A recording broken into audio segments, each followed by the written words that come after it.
Here to get you in the holiday season, it's Nick Amell with the Tennis Podcast. You mean the holiday spirit? Whatever. Yeah, I guess the season's coming whether you want it to or not, right? It's the spirit that can come and go. You gotta get into. Yeah, I'm Brandon. Yeah. I'm here to correct Nick. Whoa. Coming in hot, I guess. What's the show about since you're Mr. Know-It-All? One of us brings a list, the other one tries to guess it. It's usually 10 things. That's right, and today it's also 10 things, and today I am going to get you in the holiday spirit with a super holiday-themed list. Okay. This is as holiday as it gets. We're talking the most recognizable brand logos. So it's not specifically about the holiday, right? Well, yes and no. I was half joking, but let's think about it. Consumerism, that's the holiday spirit, the true holiday spirit, am I right? I guess it seems to be, sure. Brandon is being difficult for me here, but what we're going to look at... You're making... Well, that's a pretty hard stance to say that Christmas is all about consumerism. Yes, that is a common criticism of it, but not for everybody. So what is it for you? The birth of our Lord and Savior? No, it's just not working. Just chilling at home. Well, these brands were working because their logos are the most recognized. I'm pulling my sources here from the New York Post and their analysis of the survey done by Promotique, a Vistaprint company, who in January of 2020 asked 2,000 Americans about the most memorable brand logos, and they also asked them some other questions too. So yes, this is a US-based survey. However, the brands and logos we're going to be talking about are definitely global. Everyone listening will have heard of them and know them. Okay. So what they did is they surveyed these 2,000 people. The survey results indicated that half of respondents are more likely to use a company with a logo they recognized, and 3 in 5 would not use a company if their brand image looked terrible, even if they heard good things about the product itself. Like if the font was in Comic Sans or Joker Man font? Yes, the consumer wants to like the brand image before they shop there. 2 more points about this survey that is our main source here. 3 in 10 of those surveyed said that the logo is the first thing they notice when they see a product. And my favorite quote from the whole thing says, and more than 78% went as far to say that logos should be considered works of art. There's an argument, I guess. Yeah, we know a lot of, in our field, we've come across and worked with a lot of people very creative people who do like logo work, and there's a lot that goes into that. And there's something very challenging about the logo because you want it to be simple, you want it to be appealing and appeasing to the eye, you want it to be memorable, and you also want it to represent, what you want the personality of your brand to be. So give them a feeling. There's a lot of goals that you're trying to accomplish with one little image, one little JPEG. And that's what we're going to be talking about. Which 10 are the most recognized in the world? Mm-hmm. Let me tell you a little bit more about advertising. Brandon also alluded to the fact he and I are both in marketing. So this is kind of up our alley. Loboads.com. I know you're a frequent visitor of Loboads.com. They said that annually, there's over $500 billion spent on advertising. That's $500 billion spent just to tell you about the shit they want to sell you. Right. That's a lot. Okay. And what? It is. It sounded like you were going to say something. It is a lot of money. I don't really know what to do with it. Yeah. Get this. The average senior citizen in the U.S., by the time they're a senior citizen, has seen an estimated 2 million TV commercials. Well, and that's unique commercials. It's because they haven't cut cable yet. They're still When was the last time you watched like live TV? Oh, I don't. Do you? I mean, I'm just like hazard guess. Don't tell me the date. You know what I mean? Has it been a while? Oh yeah, it's been. I'm trying to think of when. It's been at least 5, maybe 10 years. It's really annoying. Probably not 10, but. Yeah, it's been a while. The world is so different. It's super annoying. No. There's commercials constantly. Mm-hmm. You don't watch sports, but if you watch sports, you wouldn't, but like... They're there. Yeah. Lots of commercials. It's overload. Yeah. Thankfully, the Tennis Podcast will never have commercials. We have some commercials. A few more stats here before we get going. SmallBizGenius.com reports that the average person gets bombarded with over 1,700 ads per month. but only sees about half of them. Right, because you're That drunk. means when you're drunk? Yeah, that's why they only see half. Okay. It's not because they just become blind to them from seeing them so often? No, I thought it was because they were drunk. Yeah, well, you know what? In that figure, I'm sure it includes drunk people. You're right. Mm-hmm. You want to take a guess at which brand spent the most on a single advertising campaign in history? Biggest advertising campaign in history. Yeah. Was it Apple with like the iPod? No. What was it? Chanel. They spent $33 million on an ad campaign, and $3 million of that, which is what, 10%? That went to Nicole Kidman, listener of the show, Patreon subscriber of the Tennis Podcast. She starred in that ad campaign. For a perfume? Or for clothing? I guess. Is that what Chanel is? I don't know. I don't know. I'm looking it up. Don't know. What is Chanel? I know it's maybe clothes or shoes. It's something fancy. It's something, yeah. All the lady listeners right now are scoffing. Yeah, it's high fashion, ready to wear clothes, luxury goods, and accessories.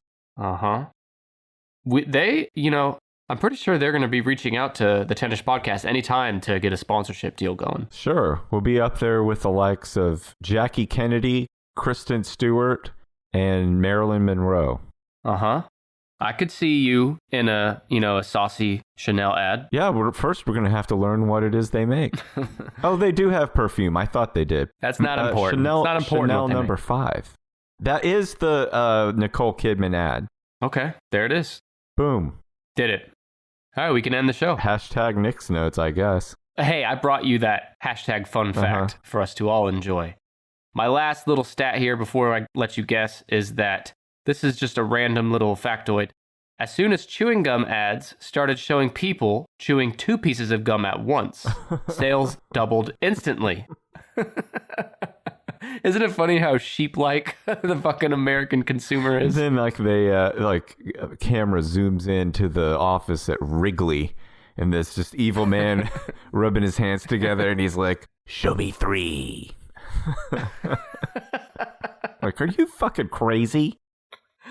And I was trying to think, I don't even remember seeing an ad where like they're sticking more than 1 piece in at once. Yeah, double your pleasure, double your fun with extra sugar-free gum. Okay. And every time there was so they would use a lot of twins in the commercial because they were sharing gum. Oh, baby. Twins, Basil. Twins. All right. You want to guess? Sure. There's no surprises in the top 10. I think they'll all be like, oh, yeah. But, well, I'll take that back. There is one that surprised me. But the rest are all pretty big. Obviously, they're the biggest. They're the 10 biggest brands as far as logos are concerned. Okay. I think I know what maybe the top couple are, so I'm going to try to save them. How about McDonald's? Is that in the top 10? The Golden Arches. Okay. What number would you guess McDonald's is? Are they number 4? Divide 4 by 2, and what do you get? 2? 2! Very good. This is a math podcast, too. You just didn't know I it. guess. McDonald's is the second most recognizable brand logo there is. What do you think of that? Are the Golden Arches supposed to remind you of French fries? Have we talked about this? I don't know. I've talked about this with someone, but my whole life until my 20s probably, it never even occurred to me like, oh, those might be French fries folded into an M. Mm-hmm. But they're they're angular. If you look at the sign, they actually have like an angle to them, like a cut French fry. I'm going to say no. They're not supposed to be French fries. What do you think of that? Well, I think you're wrong. Did you know, here's a hint if you want to store this fact away. McDonald's is the only restaurant brand in the top 20 even. Top 10, top 20. There's no other restaurant brands in the top 20. If there were restaurant wars, like they alluded to in the movie Demolition Man, Taco Bell won the restaurant wars, but in real life, McDonald's would just completely obliterate and stomp the other restaurants out of existence. And I hope when they say restaurant wars that they were like physical conflicts with guns and stuff, where the Kentucky Fried Chicken crew got a bunch of guns together and went over across the street and attacked the Pizza Hut. No, not Pizza Hut. Pizza Hut and KFC are owned by the same. They're part of an axis of evil. KFC, Taco Bell, and Pizza Hut are all working together. They're the axis of evil. Yeah, then who are the allies? McDonald's, Burger King, and Wendy's. No. McDonald's has to be its own. McDonald's is like China or something, right? I think we better move on before we get bogged down. Okay. All right. McDonald's. What can you tell us about the founding of McDonald's? Give us the broad strokes. There's a couple guys named McDonald who founded it, but then this, what do you call, business guy, I guess, Ray Kroc, played by Michael Keaton, slipped in and was like, I'm not in the burger game, I'm in the real estate game. And he made a whole bunch of McDonald's.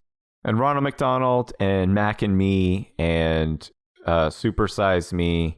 And here we are today. Spicy nuggets. Yeah, spicy nuggets. And they are pretty damn good. Go watch the movie The Founder if you want that. Ray Kroc did essentially steal the McDonald's from the brothers. And he filed for a trademark on a new logo with overlapping double-arched M symbol. But before the double arches that we all know now, McDonald's used a single arch for the architecture of their buildings. And although the Golden Arches logo appeared in various forms, the present version was not actually used until 1968. But since 1968, the logo has pretty much been the same with only very minor changes. Because we're loving it. What? That's not their current thing, right? I think it might still be. My favorite one from the past was Food, Folks, and Fun. I don't remember that one. I must not be old enough. Oh, well, it was in the 90s. McDonald's, number 2. How about, is FedEx in the top 10? Interesting guess. No. I'll bet it's got... So I had the top 20 in front of me. It's not in the top 20 either. No. It's not, but I would have to be in the top 30. I mean, I don't know. How about a digital one? Is Facebook in the top 10? Yes. Okay, what number do you think? 5. 7. But you're off by 2. So it's all about the math of 2 for you today. Yeah, a lot of synchronicity with elementary. What a coincidence. Elementary math. Facebook is number 7. They were originally called The Facebook, but in 2005, the company dropped the from its name after purchasing the domain name facebook.com for $200,000. But the current logo has been fairly similar since then, although the most current logo has been used since 2015. They should switch out the Facebook F for an F plus that picture of Mark Zuckerberg's face when he had slathered and caked it in sunscreen. He had the same look on his face that Bigfoot had when they caught him walking away from the camera, except he looks a little bit more terrified and he looks like a kabuki girl. We bring up this Mark Zuckerberg picture like every few episodes, and I'm totally good with that. And I also want to refresh your memory out there. If you haven't seen this picture of Mark Zuckerberg, what is he, like water surfing or waterboarding or something? He's doing whiteface. Which is something for him because he's already pretty pale. Anyway, he's also wearing a hoodie in the ocean with his bathing suit. Have you noticed that his haircut now is the same as Jim Carrey's from Dumb and Dumber? Big gulps, huh? You know, Mark Zuckerberg, like, especially if you saw the movie The Social Network, which is a good movie, but it paints Mr. Zuckerberg as this guy who was, like, socially awkward and he was a nerd, but he's been in this game now for 20 years or whatever. You think he would have dabbed a little cool? bit. He has no incentive to get cool now. Once you have billions of dollars, you can be as nerdy as you want and people will tell you that you're cool. Smoking meats. Smoking these meats. He really is the most robotic man I've ever seen. Anything else on Facebook? What's your opinion of old Facebook? My opinion of Facebook these days has not changed. I think it's not good. Not good, but you can follow us at facebook.com /tennispod. But you should still follow us on it, yeah. That's, no, so you have Facebook 7, McDonald's 2. Okay. Well, just because I'm curious, does Twitter make the top 10? Twitter's number 16. Okay. How about the Sony logo? Sony, huh? No. Okay. Here, this one I'm a little more sure of. The Apple logo. Yeah. What number? How about number 6? Well, in true Brandon fashion, you have ruined this list. It's number 1? Because it's number 1. Really messed up my guesses for the top. See, I thought this, when I think of the most recognizable brand logos, they always talk about, well, I guess I'll have to save this point for later because there's some logos that they talk about being the most popular. And when the anecdotal evidence that they use is that there are like people who live in the bush in the Amazon or Africa who recognize these logos. But I got to think that if you're using that example, a bushman, if you said, hey... Maybe they're just hungry. Yeah. They want an apple. Yeah, they're like, of course I know what that is. It's delicious. Or they go along with it and fake like they know it because they think they're going to get an apple out of it. Right. Yeah. Do you think the Bushmen, they must know apple? According to this, they do. I wonder how many Bushmen are listening to us right now. We love the Bushmen. On their coconuts? Do you remember Donald Trump when he said, I love the poorly educated? Yeah. That's us with the Bush people. All right, Apple's number one, and according to your hero and mine, Steve Jobs, the company's name was inspired by his visit to an apple farm while on a fruitarian diet. What the fuck is that, Brandon? I guess it's where you only eat fruit, but didn't he also try to the fruitarian diet to cure his cancer? Let's see what fruitarian is. I guess it's just you only eat fruit. I know, but that can't... I've never heard of that. It's bad for you, probably. I don't think you get enough protein. Dietary veganism that consists of a diet entirely or primarily fruits and possibly nuts and seeds, but without animal products. Oh. And right here, fruitarian diets are subject to numerous criticisms and health concerns. Scurvy. Well, didn't work out well for old Mr. Jobs. So Jobs thought the name Apple was fun, spirited, and not intimidating. You know, aren't you thinking about that when you're first like coming up with your big idea for, you know, I want a brand that's not intimidating. I don't know. It's just a weird choice of words. It seems like a way to hide the fact that his ultimate goal was for the company to intimidate you and control you and own you. Yeah. But their name is so cute and sweet. How could you be afraid of an apple? Mm-hmm. An apple that pays no federal taxes. And I've been going to the Church of Apple for a long time now. I got a bunch of Apple stuff. What are you going to do? Yeah. Apple's first logo depicts Sir Isaac Newton sitting under an apple tree. Did you know that? It sounds familiar. It did not last long because it was almost immediately replaced by the rainbow apple. one. I remember that one from every computer that was in my school in elementary school was one of those Apple IIs. Yeah, I remember that ubiquitous rainbow Apple logo. Mm-hmm. That's my favorite one. If I had to pick a favorite Apple logo, okay. I guess. Well, I like that one. It's either that or the black one. I mean, or I guess they have the silvery one. Anyway, it's a silhouette of an apple with a bite taken out of it. And the logo was designed with a bite so that it would not be confused with a cherry. Oh. Isn't this cute? Yeah, gotcha. We're talking about apples and cherries, and how can this company be any bad at all? Look at all these cute little fruits they do. It has nothing to do with people in China jumping out of windows of buildings and they have to set up nets to catch the suicide bodies in the factories where they build iPhones. Is that a real thing, the nets? Yeah, they have nets to catch the suicides. Oh my God. They're like, no, you don't. They just roll down the net and right back into the factory. And then they just get right back to work. Yeah. Did I ever, I think I have said this on the show at some point, but very quickly. I was in high school and me and my friend went to Wendy's, like a good high school student does. And we were standing in line to order and a man, probably early 60s, I'd guess, he was grilling burgers and he just fainted and passed out and fell on the floor. Oh, he missed the grill though, right? Yes, he fell on the floor and everyone stopped for a minute and they helped him up. And he got right back to work, and then it just went on. I'm dead serious. He turned around and told you, start a retirement account. No, it's like those inspirational movies where they carry on even when they're injured, or to finish the big game. That's when he him. Flips he struggles to his feet and flips the burger over everybody. He goes, yeah. So that's Wendy's, not in the top 10. Last thing on Apple is they've had the current logo since 1999. It's just the same as the rainbow, but without the rainbow colors. Listen up, fellas. 2020 sucked, but it's almost a new year, which means new balls with our sponsor Manscaped.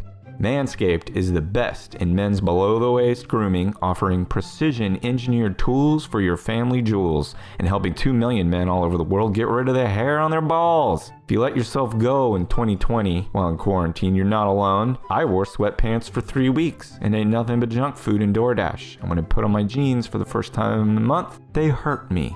Manscaped is here for you to reboot and stay clean and shaved in 2021 so you don't have your bush hairs popping out all over the place like you've got Captain Caveman in a leg lock.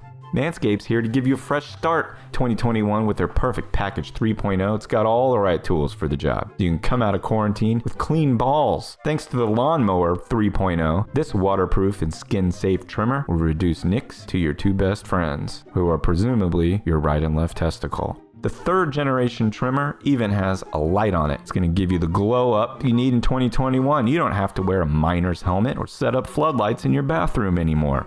It's also time to freshen up down there this year. The Crop Preserver is an anti-chafing ball deodorant and moisturizer. You already put deodorant on your armpits, probably. Why are you not putting deodorant on the smelliest part of your body?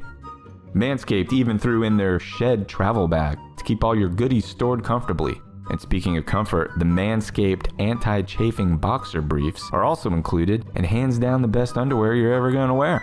The guy with hairy balls is like the year 2020. Don't be that guy. Get 20% off plus free shipping with the code TENNISH, 10ISH at manscaped.com. Your balls will thank you.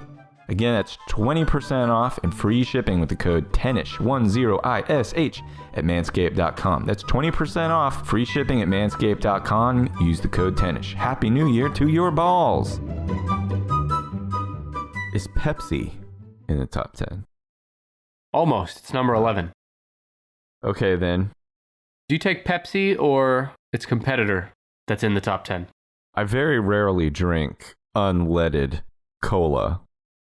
Such Unleaded cola. Like not the diet version and not like just the straight up like king of the unfiltered colas, Pepsi or Coca-Cola. You don't drink those? No, very rarely. But if I had to pick one, it's Coca-Cola.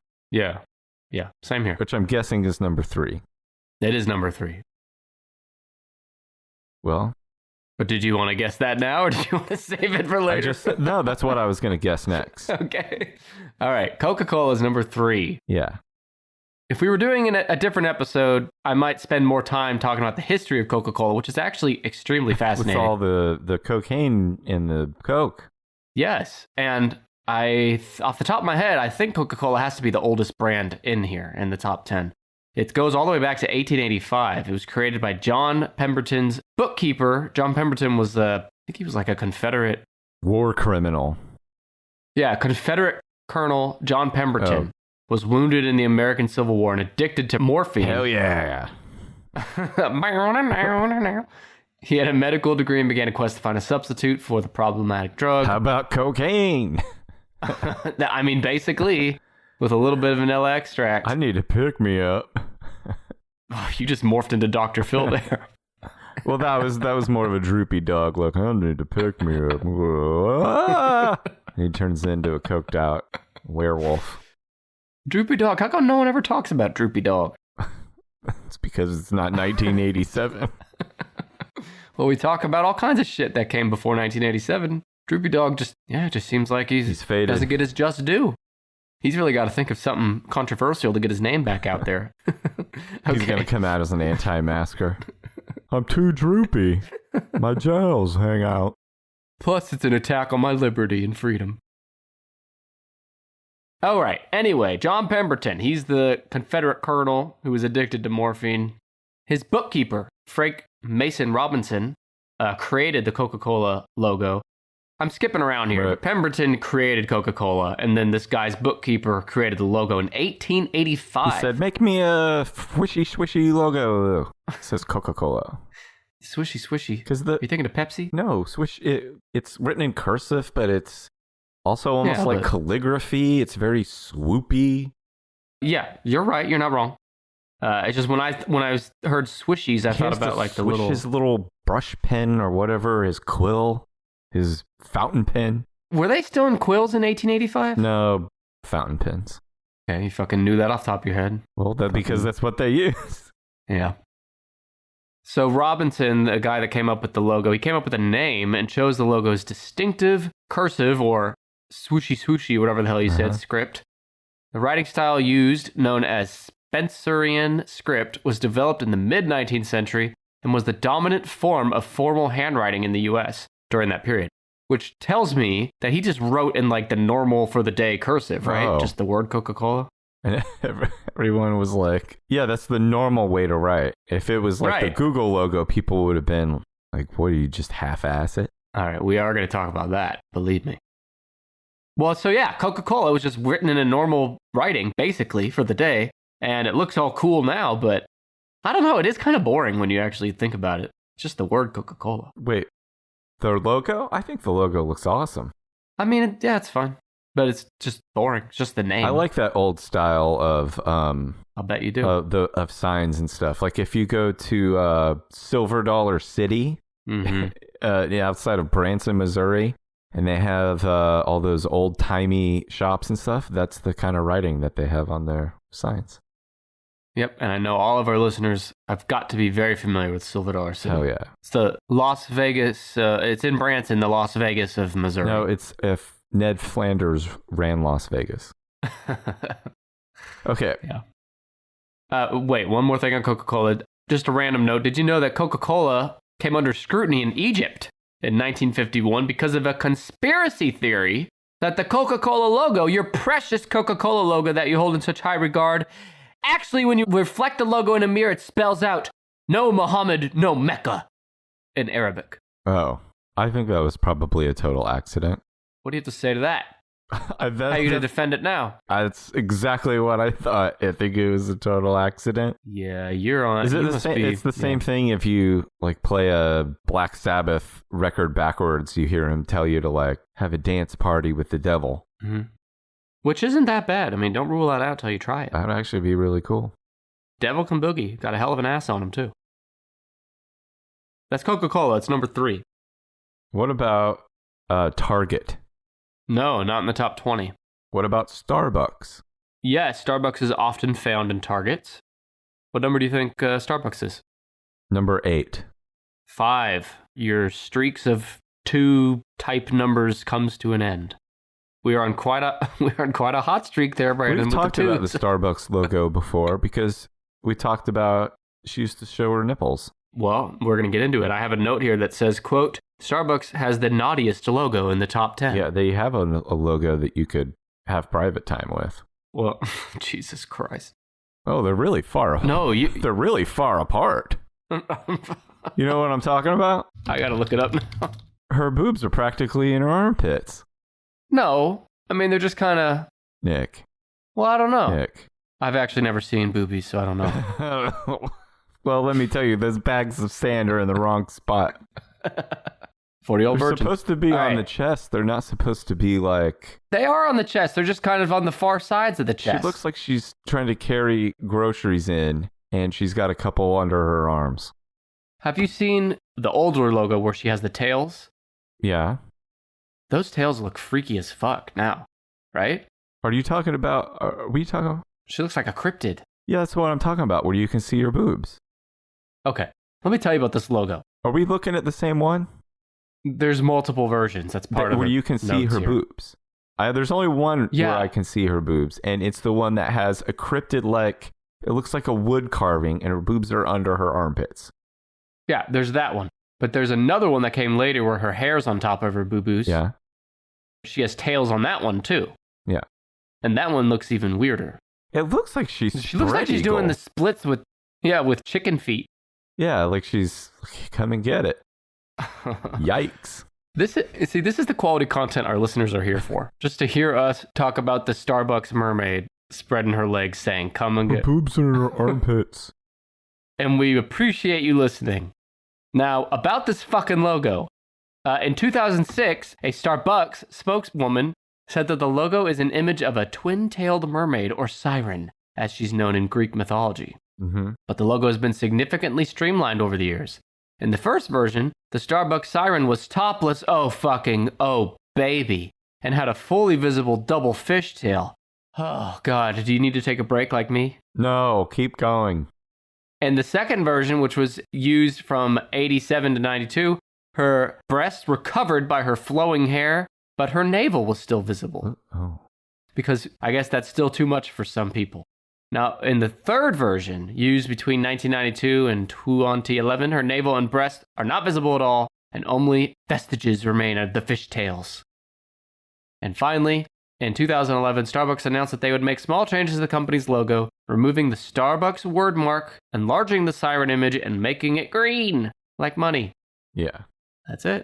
Oh, I have one more note on Starbucks, but did you have anything else about this sultry mermaid here? No, the original mermaid looks cooler, though. She looks like something that would be on the artwork for, like, The Lighthouse. Oh, the movie, The Lighthouse? Yeah, the movie The Lighthouse. Yeah. That's a good-ass movie, though. Have you seen that? Yeah. Yeah, all right. Okay, so Starbucks, the company, has received significant and sustained criticism about its business practices, corporate affairs, and role in society. That's heavy. Conversely, its franchise has commanded substantial brand loyalty, market share, and company value. And I thought that stood out to me because Starbucks gets a lot of flack for what is said, its role in society. Oh, I was going to also say for not good coffee. Hot take. Is it a hot take? I thought a lot of people knew that their beans are burned, man. Yeah, you have talked about the burned beans. Yeah, they're roasting too hard. Yeah. Even if their lightest stuff tastes like it was roasted too hard. I guess you and the Starbucks coffee have something in common. Your beans are roasted too hard. I'm trying to find more pictures of this big-titted mermaid. So you can print them out and have your private time, you fucking sicko, like you said? Nope. But what I was going to say a minute ago is Starbucks has all this controversy around it, but those who do like Starbucks are very loyal to it, and they need their Starbucks fix every day. That's where pumpkin spice came from. Really? I guess so. Okay, so you're just spitting out facts with no substantial backing. That's what we do here. I mean, you're not wrong, I guess. Okay, how about Google? Mm-hmm. What number? Number 6. You got one. And guess what? 6 is a multiple of 2. Okay, what? Brandon, are we being punked? Because this is too many 2 coincidences to be something's up here. Have we... You gotta stop doing jokes about multiples of 2. Did you open not... an ancient chest recently and fucking curse came out? Yeah, I've been inside a pyramid recently. Just fucking around. It's like the number 23, but with 2 and multiples of 2. Oh, so basically odd numbers. Oh, fuck. I didn't even think of that. All right. Man. Google is number 6. Mm-hmm. Now, have you seen the original Google logo? If not, look it up. Is it it's a mermaid with 3 dicks? No, but it looks like a word you'd find at the top of like a user-generated like GeoCities webpage from the 90s. Jed, Google. Yeah, it's really bad. Yeah, that was the first logo. I don't remember that one. I remember the second one. Well, the second one was created in 1998 by co-founder Larry Page. He used the free graphics program GIMP. The typeface was changed and an exclamation mark was added, mimicking the Yahoo logo. So Google did have an exclamation point for a while. Mimicking the Yahoo logo. What a great company to take your lead from. Well, Yahoo used to be king or queen in the space. Not anymore. But they're not now.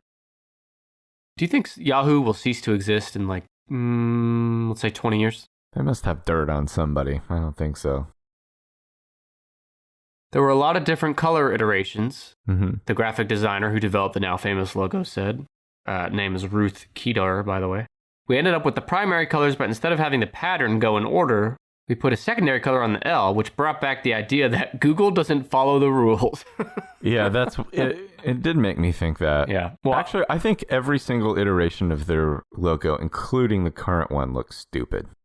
Well, that's where we're getting to next, because in 2015, Google introduced the controversial new logo. Controversial because a lot of people called it childish. The notable difference in the logo is the change in the typeface. The colors remain the same, however. Google switched to a modern geometric sans serif typeface called Product Sans, created in-house at Google. So what's your problem with the current logo? Just that, what I said? Yeah, it just looks boring, kind of childish. The yellow O in the middle is like less visible than all of the other letters around it. It's just weird. It was a weird choice. I don't mind the logo, really. I mean, I don't mind it. It doesn't like, I don't open my... You don't stay up at night thinking about it? Start my computer and I'm like, son of a... I have another day of trying not to kick this fucker through the window. No, I just... If I worked at Google and we were totally rebranding, they brought that to me as one of the ideas, I would be like, this one just seems like it's for kids. I mean, I don't know. I think that's by design. I don't fault anyone for having that opinion. They probably want to seem innocent and tender and sweet like Apple too. Yeah. Because they're actually sinister. I wonder who's worth more, Google or Apple? Let's find out. I don't know, but their revenue last year was $162 billion. They're doing okay. See Apple's revenue. Oh, Apple's $275 billion. So almost over $100 billion more than Google. Wow.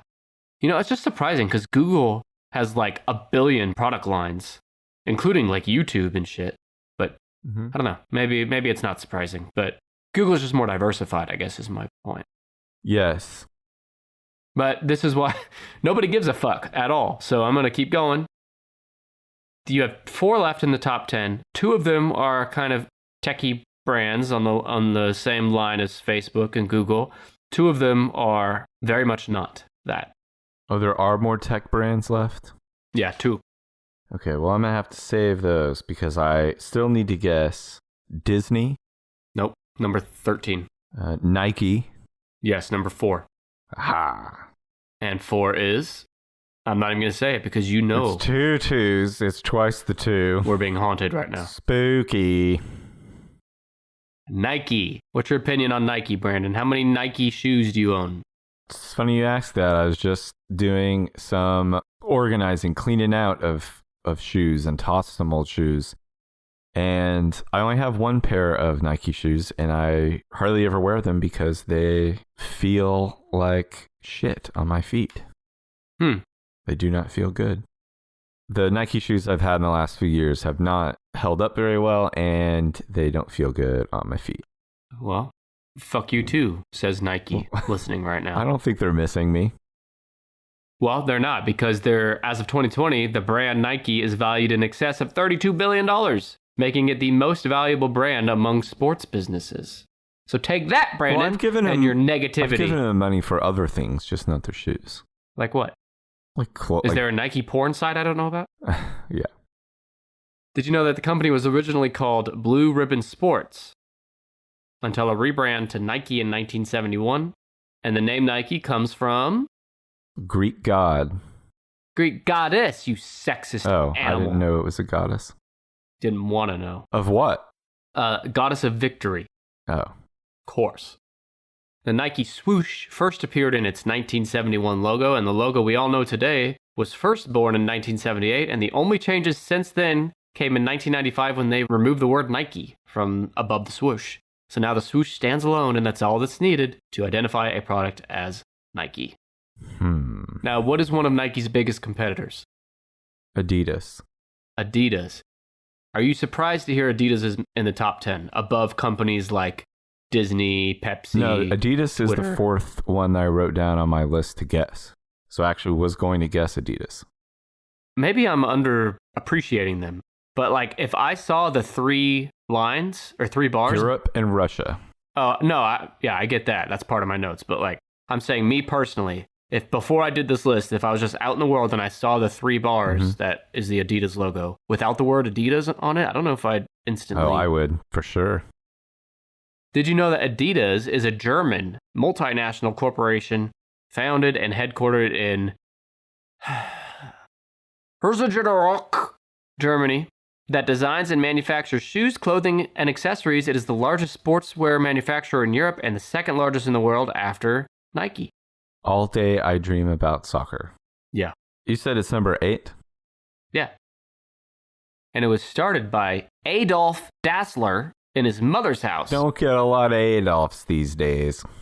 No. Gone out of style. This is pre-World War II. Yeah. This is in 1924. This story is so fascinating. I had to take it down. So Adolf and his brother Rudolf, in 1924, named their company Gebruder Dassler Schuhfabrik, which is the Dassler brothers. I'm sure to say, how would you say Dassler in German? Dassler? Dassler. Yeah, okay. Dassler assisted in the development of spiked running shoes for multiple athletic events, and to enhance the quality of spiked athletic footwear, he transitioned from a previous model of heavy metal spikes. Who gives a fuck? I didn't mean to paste that. So, well, I think that's interesting. They used to use metal spikes, and then they switched to what? Rubber? Canvas and rubber. Yeah. And Dassler persuaded U.S. sprinter Jesse Owens to use his handmade spikes in the 1936 Olympics. Now, the part I really wanted to get to is that in 1949, following a breakdown in the relationship between the brothers, Adolf... I hate your name, brother. It reminds me of that tragedy every day. Well, they were fucking living in Germany. They were probably supporting the Nazi party. I mean, let's be real. You're reminding me of our failure. You're the wrong Dolph. God, we do love our German listeners. We do. And we appreciate their support for listening. So Adolf created Adidas, and his brother Rudolf established Puma, which became Adidas' business rival. Did you know that? I did Puma not know was that. founded by the brother of the Adidas guy. I can run a shoe company as well. I will call it Puma. I'll put it right next to you. Stop. Oh, fuck.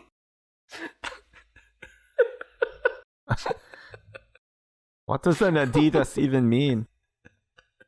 Mine is named after a mighty puma.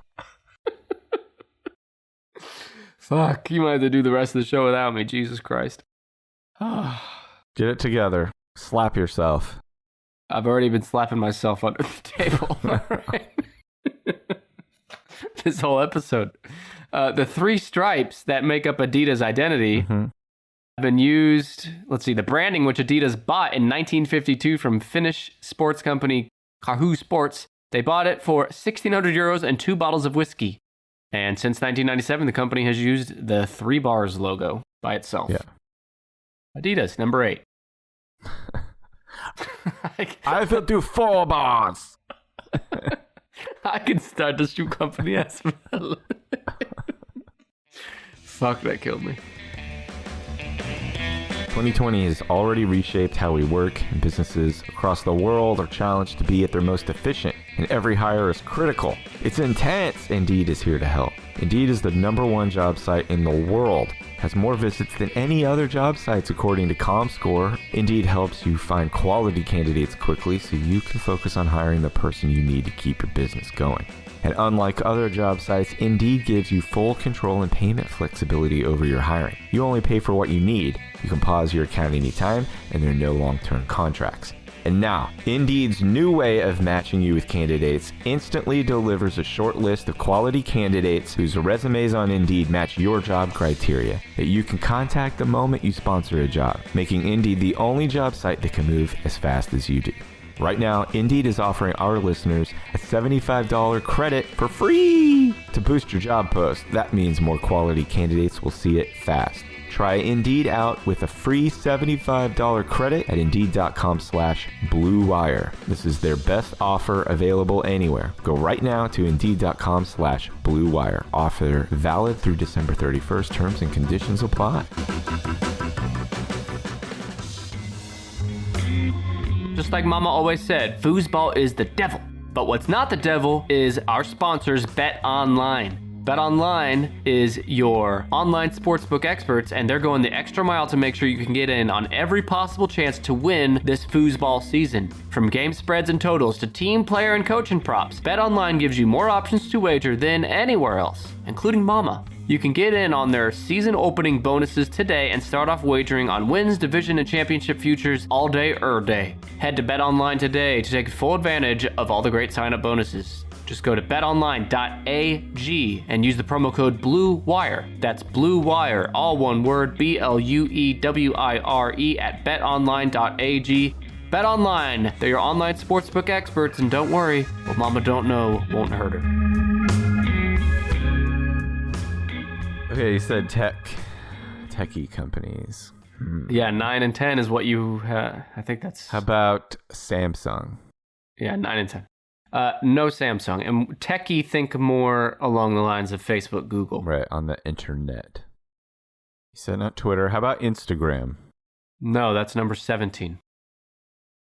Microsoft. No. But Windows... It says Windows. Maybe they meant Microsoft and Windows. I said Microsoft, but I was thinking the Windows logo, so I guess I should have said 18. Windows. It's number 8 or 18? 18. Let me tell you 20 through 11. And you'll note there's no like sports logos in here. I expected to see like an NFL team or something, you know? No. Like think about the Dallas Cowboys. Yeah, just a star. But side note, but NFL has very few interesting logos for their teams. They are all kind of boring. My favorite one is the old Patriots logo where it was a revolutionary guy with a tri-corner hat. That's kind of cool. Well, that's still their logo. No, now Isn't it? No, well, now it's all stylized where it's an angle, it looks like a comet or a comma. No, this old one was like not photorealistic, but it was more like a cartoony drawing of I think I see him. Paul Revere. Yeah, Paul Revere, what the fuck did he ever do? Fucking stuck some macaroni in his hat. All right, hang on, 11 through 20 real quick. So 20 is BMW, 19 Nissan, 18 Windows, 17 Instagram, 16 Twitter, 15 Ford, 14 Toyota, 13 Disney, 12 Mercedes-Benz, 11 Pepsi. So car brands kind of dominate 11 through 20, but there are no car brands in the top 10. How about the YouTube logo? Yes, YouTube is number 10. Oh. Owned by Google. Logomyway.com is where I got the notes for this. YouTube has one of the world's most popular websites visited by half of the internet every day. That's a kind of powerful stat. Yeah. It was bought for just in quotes, $1.65 billion in 2006. It's worth a lot more now.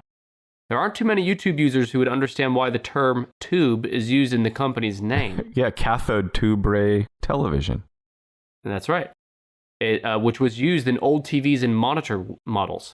YouTube suddenly realized that and decided to change the emblem a bit. So the more recent YouTube logo looks far more up to date as the play button became more stressed. VHSs are out of date as well, but the button design has outlived the scientific technical revolution. Yeah, the triangle for the play has survived. What they're saying is, well, that's true not just for YouTube, but like the play button comes from VHS remotes and shit, which are very outdated, but the play button has lived on. So, what's your favorite YouTube video, Brandon? We covered Pinky the Cat on our last episode. And by the way, if you have not done a search for Pinky the Cat on YouTube, pause the show right now. Type in YouTube on your internet machine, Pinky the Cat. Funny that you asked that because I have my YouTube account pulled up right now and I have my liked videos. So is booty clapping in there? No. One of them I like is 160 greatest Arnold Schwarzenegger quotes. Did you actually watch that? Yeah, it's hilarious. Let's see.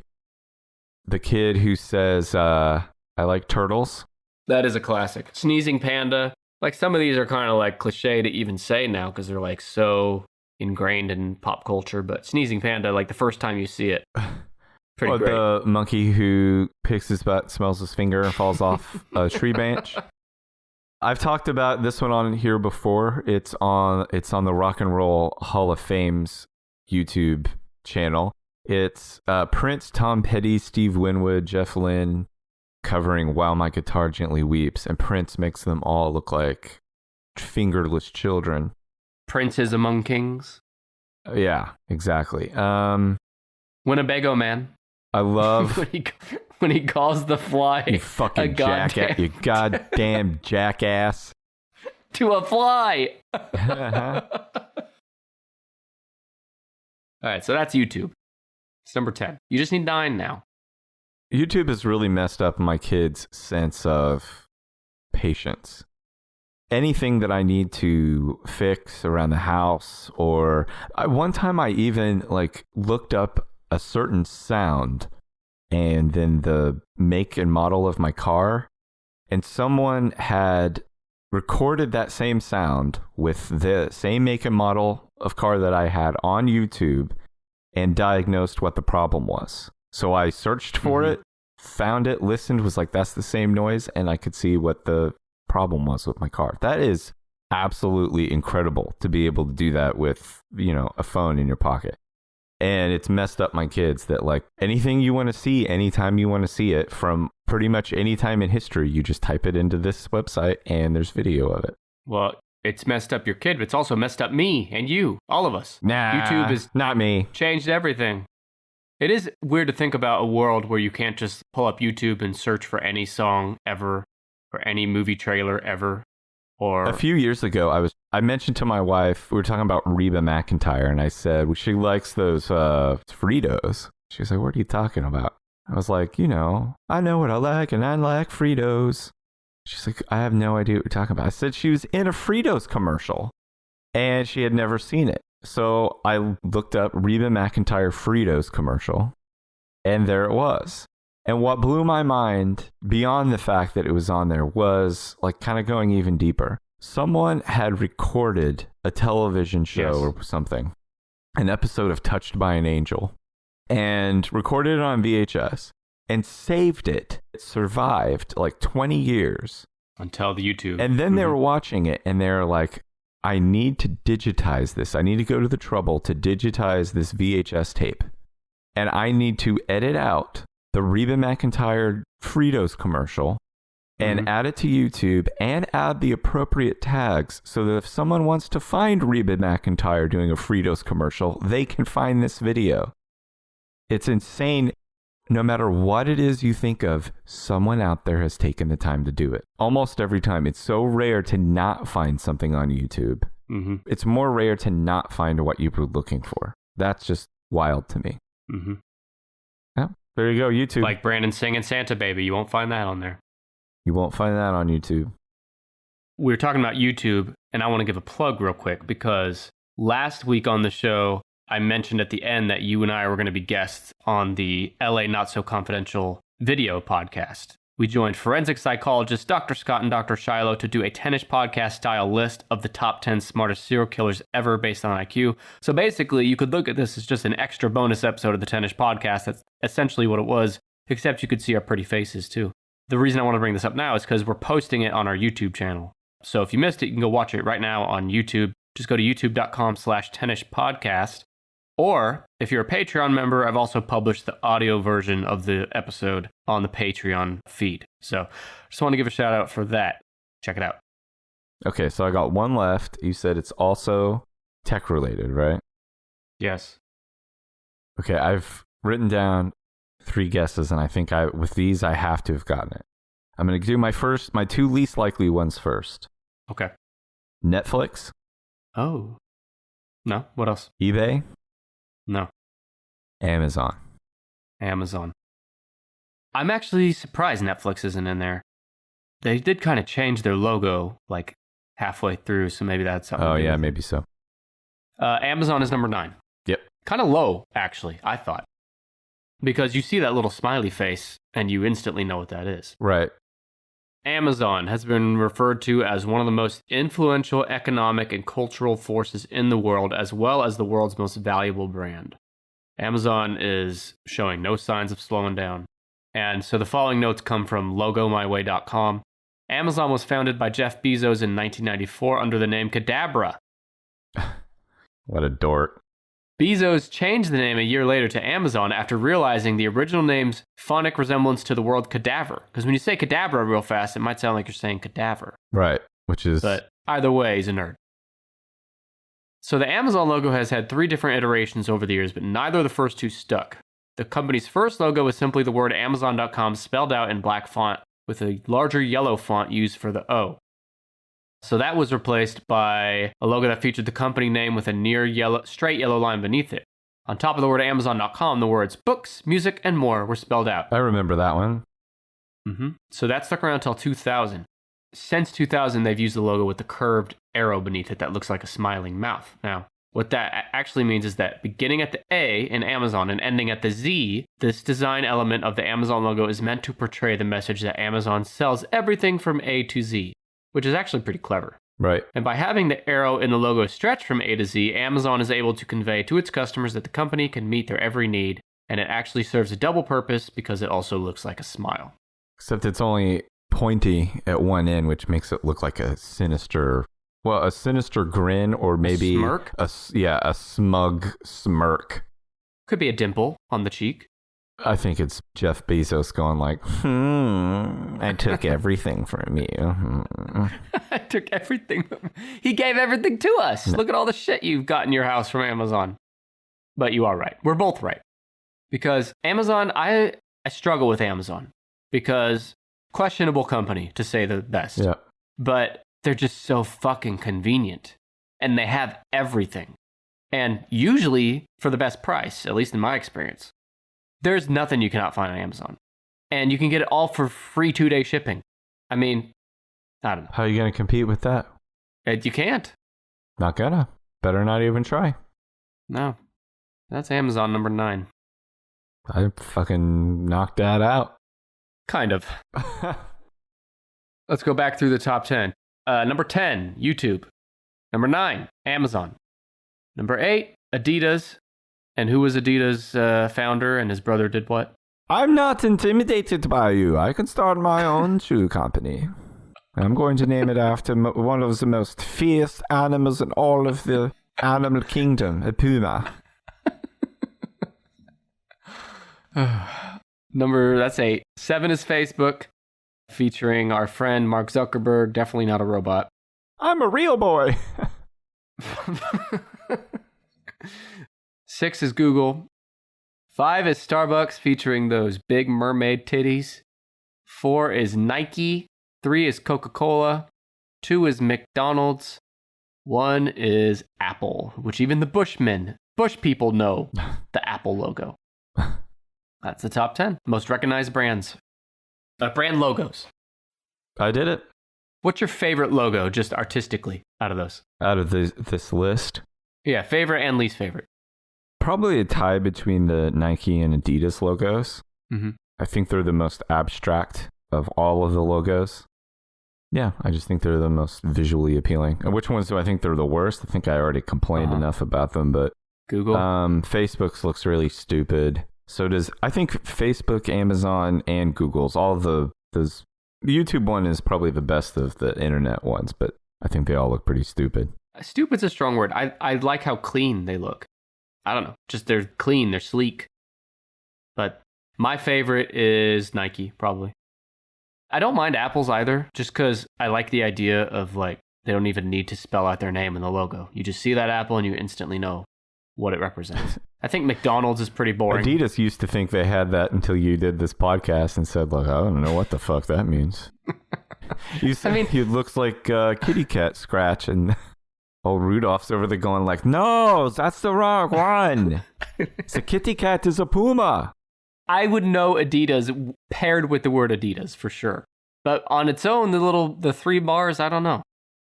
Maybe I would have. I don't know. What the fuck do I know? Where does Puma rank on the list? We got to remember Rudolph Dossler as one of your recurring characters. Intensely jealous. Well, and his jealousy lives to this day, if he's still alive, because Puma is nowhere near the brand that Adidas is. I mean, it's still a big brand, but... They also do a lot more style stuff, right? Puma? I don't know. Whatever. What do we know? I know it's a cute kitty. We don't know much, but we do know that people like to review us on Apple Podcasts. Speaking of Apple, here's a few podcast reviews. First one comes from Jen Burt. I've definitely been binging this podcast. Brandon and Nick definitely can put an entertaining spin on any top 10 list.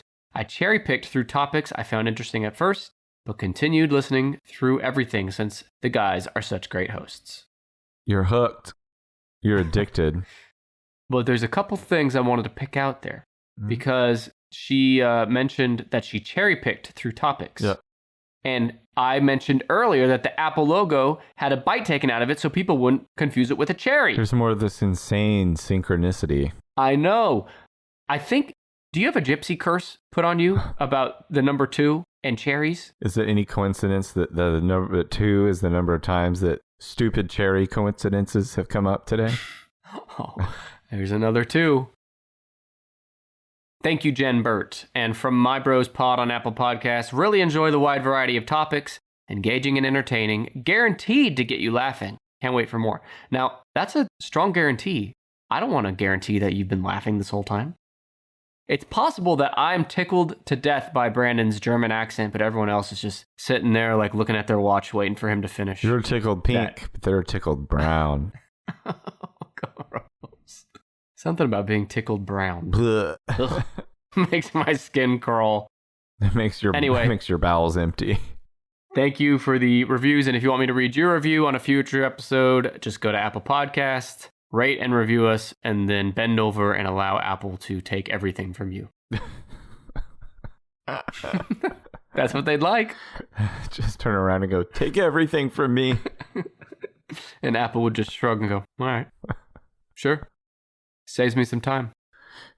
Actually, I'm not really in the mood anymore. If you're just gonna give it to me, I don't want it. All right, we do love our friends at Apple. They're big supporters of this show. And we thank you for listening. We're going to be back next week with episode 113. And Brandon, lucky 13. It's something that is going to actually get you in the holiday spirit. You're saying today didn't get you in the holiday spirit to go spend money at these brands? No, it made me clutch my wallet tighter. I don't know if I believe that. I'll bet you've already done some Amazon shopping this holiday season. I haven't bought any Christmas gifts yet. But I am serious. I've picked out my list for next week, and it is holiday themed. All right. Well, I'm looking forward to it. How many 2s does it have in it? One really good one. Okay. All right. This has been the Tennis Podcast, and we'll see you next week. Thanks.